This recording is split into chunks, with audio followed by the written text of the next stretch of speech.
এখন গাঁৱত পংকজ নামৰ এটা ল'ৰা আছিল। পংকজে তাৰ মাকৰ সৈতে আছিল। পংকজৰ পঢ়া-শুনা শেষ হৈছিল আৰু সি চহৰৰ এটা কোম্পানীত চাকৰিৰ বাবে এপ্লাই কৰিছিল।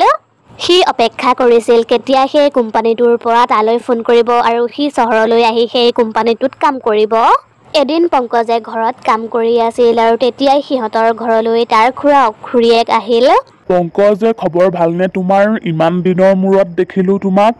মোৰ ভালেই খুড়া, তোমালোকৰ ভালনে? ইমান দিনৰ মূৰত আহিলা তোমালোক আমাৰ ঘৰলৈ। আহাচোন আহা, বহি লোৱাহি। বহিম ৰবা। কিন্তু পংকজ, মা ক'ত আছে? মা ভিতৰতে আছে খুড়া। তেতিয়াই তালৈ পংকজৰ মাক আহিল। নবৌ, ভালনে আপোনাৰ? মই এটা প্ৰস্তাৱ লৈ আহিছো। মই এজনী ছোৱালীৰ খবৰ পাইছো। ছোৱালীজনী কিন্তু বৰ ভাল। এইটো বৰ ভাল কথা। মই পংকজৰ বিয়াৰ কথা ভাবিয়েই আছিলো। সোনকালে এই ঘৰখনলৈ এজনী বোৱাৰী আহক আৰু ঘৰখন চম্ভালি লওক। কিন্তু মা, মোৰ এতিয়াই বিয়া পাতিবলৈ মন নাই। তুমিতো জানায়েই, প্ৰথমে মই চহৰলৈ গৈ এটা চাকৰি কৰিব বিচাৰো। পংকজ, আমি তোমাক চাকৰি কৰিবলৈ মানা কৰা নাই নহয়। প্ৰথমে তুমি বিয়াখন পাতি লোৱা আৰু যেতিয়া তোমাৰ চাকৰিটো হৈ যাব তেতিয়া তুমি চাকৰি কৰিবাগৈ আৰু চহৰত যেতিয়া তুমি ভালদৰে থাকিবলৈ ল'বা, তাৰ পাছত তুমি গাঁৱলৈ আহি তোমাৰ পত্নী আৰু তোমাৰ মাকো চহৰলৈ লৈ যাবা। কিন্তু মা? কিন্তু চিন্তু একো নাই। মই ক'লো যেতিয়া এইখন বিয়া হ'বই। তই চিন্তা কৰচোন, তোৰ যদি চাকৰিটো হৈ যায় তেতিয়াহ'লে তইতো চহৰলৈ গুচি যাবি আৰু ইয়াত মই অকলে থাকিব লাগিব। তই যদি বিয়াখন পাত তেতিয়াহ'লে এইটো বয়সত আৰু মই ইয়াত অকলে থাকিব নালাগে। পংকজে কথাটো বহুতবাৰ ভাবিলে আৰু মাকৰ জেদৰ কাৰণে সি বিয়া পাতিবলৈ সাজু হ'ল। কিছুদিনৰ পাছতেই পংকজ আৰু কৰবীৰ বিয়া হৈ গ'ল। বিয়াৰ 10 দিনমানৰ পাছতেই ডাকুৱালে পংকজক এখন চিঠি দি থৈ গ'ল। চিঠিখন পঢ়ি পংকজে ফূৰ্তিত ক'ব নোৱাৰা হৈ গ'ল। কি হ'ল আপোনাৰ? আপুনি কিয় এনেকৈ চিঞৰিছে? কৰবী, মোৰ চাকৰি হৈ গ'ল। অহা সপ্তাহত মই চহৰলৈ যাব লাগিব। এইটো দেখোন বৰ ভাল খবৰ পংকজ। খবৰটো শুনি পংকজ আৰু তাৰ মাকে বৰ ভাল পালে। কিন্তু কথাটো শুনি কৰবীয়ে মন বেয়া কৰি ৰুমলৈ গুচি গ'ল আৰু ৰুমলৈ গৈ তাই কান্দিবলৈ ধৰিলে। আমাৰ বিয়া হৈছিলহে, আমি দেখোন ভালদৰে কথায়ে পাতিবলৈ নাপালো। কৰবী, ইমান ভাল খবৰটোত তুমি এইবোৰ কথা কৈ মোৰ মনটো বেয়া নকৰিবা। এই চাকৰিটোৰ কাৰণে মই বহুত অপেক্ষা কৰিছো, গতিকে মই চহৰলৈ যামেই। এসপ্তাহৰ পাছতেই পংকজ চহৰলৈ গুচি গ'ল। চহৰলৈ গৈ সি কোম্পানীটোত কাম কৰিবলৈ ধৰিলে। কোম্পানীটোৰ ফালৰ পৰা তাক এটা ফ্লেটো দিলে আৰু সি কোম্পানীটোত বৰ মন লগাই কাম কৰিলে। এদিন পংকজে অফিচত কাম কৰি থাকোতে তাৰ বহুত দেৰি হৈ গ'ল আৰু তেতিয়াই তাৰ এনেকুৱা অনুভৱ হ'ল তালৈ যেন কোনোবা আহিছে। কোন আহিছে ইয়ালৈ বাৰু? মইহে। মোৰ নামটো কাবেৰী। মই সন্মুখৰ অফিচটোত নাইট শ্বিফ্টৰ কাম কৰোঁ। আচলতে মই চাহ খাবলৈ আহিছিলো আৰু ইয়াত লাইট জ্বলি থকা দেখি কোন আছে বুলি চাবলৈ আহিলো। এইটো কথাহে। পংকজ আৰু কাবেৰী বহুত ভাল বন্ধু-বান্ধৱী হৈ পৰিল আৰু তেতিয়াৰে পৰা পংকজে কাবেৰীক লগ পোৱাৰ আশাত অফিচত বহুত দেৰিলৈকে কাম কৰি থাকে। লাহে লাহে পংকজে কাবেৰীক ভাল পাবলৈ ধৰিলে আৰু সি পাহৰিয়েই থাকিলে সি যে কৰবীক বিয়া কৰাইছিল। পংকজে সকলো সময়তেই কাবেৰীক মনত পেলাই থাকে আৰু কাবেৰীয়েও লাহে লাহে তাক পচন্দ কৰিবলৈ ধৰিলে। এদিন ৰাতি পংকজ ঘৰতে আছিল আৰু তেতিয়াই তালৈ কাবেৰীয়ে কান্দি কান্দি গ'ল। কি হ'ল কাবেৰী, তুমি কিয় কান্দিছা? নাই পংকজ, দেউতা। কি হ'ল দেউতা? কি কৈছা? ভালকৈ কোৱাচোন, মই বুজি পোৱা নাই। পংকজে দেউতাই আমাৰ কথাটো গম পাইছে, সেইবাবে তেওঁ কালিলৈ মোক চন্দ্ৰপুৰলৈ লৈ যাব আৰু তেওঁ তাতেই মোৰ বিয়া ঠিক কৰিছে। ৰবা কাবেৰী, মই এতিয়াই তোমাৰ দেউতাৰ লগত কথা পাতিম। নাই নাই পংকজ, তুমি দেউতাৰ ওচৰলৈ যাব নালাগে। দেউতা বহুত খঙাল। তেতিয়াহ'লে আমি কি কৰিম? ব'লা আমি মন্দিৰত বিয়া হ'ম।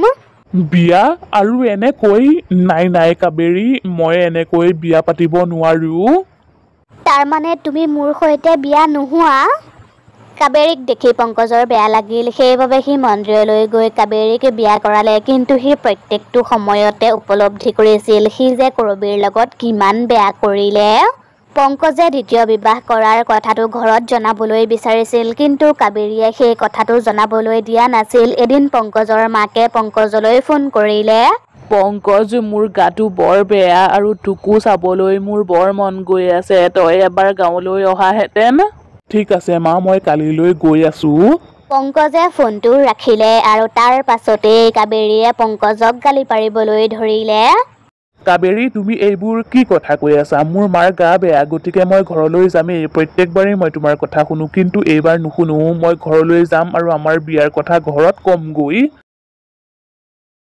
মই তোক যাবলৈ মানা কৰিছো যেতিয়া কাবেৰী তুমি মোক কিয় এনেকৈ কৈছা আৰু তোমাৰ মাতটো কিয় সলনি হৈ গৈছে কাবেৰীয়ে জোৰকৈ চিঞৰিলে আৰু তাই এজনী চোৰেললৈ সলনি হৈ গ'ল চোৰেল কাবেৰী তুমি তাৰ মানে চোৰেল হয় এইবোৰ কি হৈ আছে বাৰু মই কাবেৰী নহয় মই তোৰ পত্নী চোৰেল হয় চোৰেল তই মোক বিয়া কৰাইছ যেতিয়া তই মোক এৰি থৈ ক'তো যাব নোৱাৰ তই সেইবোৰ দেখি পংকজে বিশ্বাসেই কৰিব পৰা নাছিল সি যে এজনী চোৰেলক বিয়া কৰাইছিল আৰু ইমান দিনৰ পৰা যে সি এজনী চোৰেলৰ লগত আছিল তই যদি চোৰেলেই হয় তেতিয়াহ'লে তই মোৰ সৈতে কিয় বিয়া হলি তোক দেখি মোৰ ভাল লাগি গ'ল সেইবাবে তোৰ লগত বিশ্বাসঘাতকতা কৰি মই তোৰ সৈতে বিয়া হলো এতিয়াৰে পৰা তই মোৰ লগতেই থাকিব লাগিব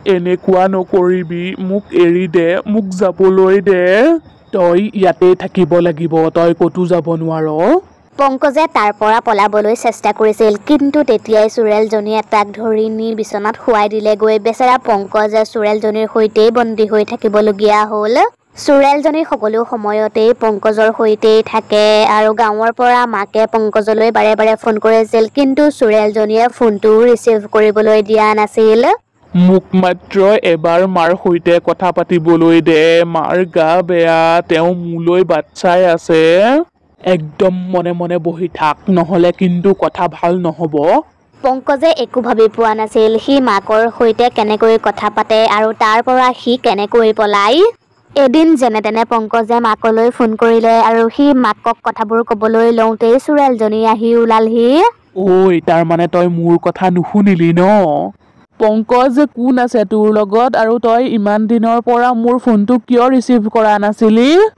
মা মোক ফোনটো দিয়কচোন কৰবীয়ে মাকৰ পৰা ফোনটো ল'লে আৰু পংকজক কথাবোৰ সুধিবলৈ ধৰিলে কিন্তু পংকজে ভয়তে একোৱেই ক'ব পৰা নাছিল আপুনি কিয় মনে মনে আছে একো নকয় কিয় ঐ কৈ নিদিয় কিয় মই মোৰ পত্নীৰ সৈতে আছো বুলি পত্নী হে ভগৱান চোৰেলজনীয়ে পংকজৰ হাতৰ পৰা ফোনটো লৈ ভাঙি পেলালে সিফালে কৰবীয়ে পংকজলৈ আকৌ ফোন লগালে কিন্তু ফোনটো নালাগিল বহুত দিনলৈকে পংকজৰ একো খা খবৰ নাছিল পংকজৰ দ্বিতীয় বিবাহৰ কথা শুনি কৰবীয়ে সহ্য কৰিব নোৱাৰিলে আৰু তাই মৰি থাকিল আৰু তাই মৰাৰ পাছত এজনী চোৰেল হৈ গ'ল এতিয়া মই মোৰ মৃত্যুৰ প্ৰতিশোধ ল'ম পংকজক মই শুদাই নেৰো কৰবী চোৰেল পংকজৰ ঘৰ পালেগৈ আৰু তাত তাই আৰু এজনী চোৰেলক দেখি আচৰিত হৈ গ'ল ঐ তই ইয়াত কি কৰি আছ আৰু পংকজ মই তোক শুদাই নেৰো পংকজ মোৰ স্বামী হয় তই কোন হয় তই মোৰ স্বামীক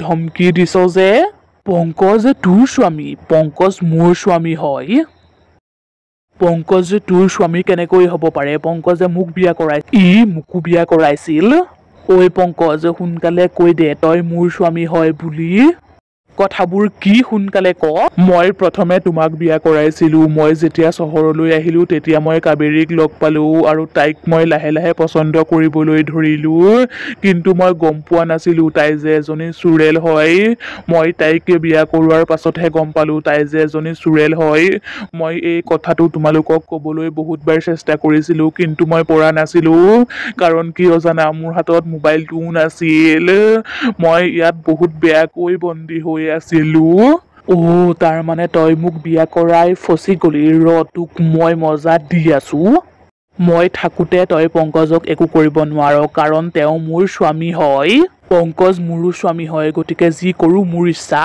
কাবেৰী চোৰেলে পংকজক মাৰিবলৈ চেষ্টা কৰিছিল কিন্তু কৰবী চোৰেলে তাইক বাধা দিছিল অৱশেষত কৰবী চোৰেলে তাইৰ লগত কাবেৰী চোৰেলক লৈ গুচি গ'ল আৰু চিৰদিন কাবেৰী চোৰেলৰ পৰা পংকজক ৰক্ষা কৰি থাকিলে